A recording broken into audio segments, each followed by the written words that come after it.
Ba't ka naiiyak, Nay? Natuwa ako, ma'am, sobra. Bakit po? Kasi hindi naman namin akalain ngayon kami makain ngayon. Kasi doon sa bahay, wala pa rin.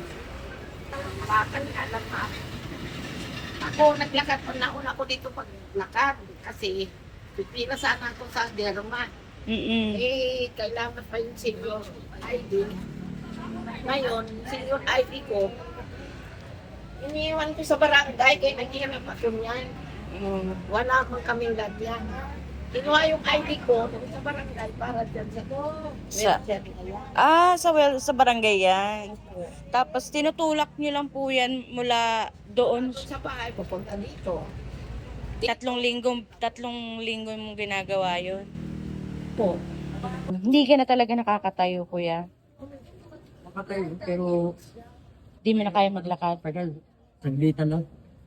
Na-admit po si kuya sa Tondo. Oo. Saan yun po una siyang dinala na hindi siya tinanggap? Sagat. Sagat. Na-opera yan siya. Na may kita 1 linggo. Oh. Pinatagalan din kami doon sa emergency sa daming pila.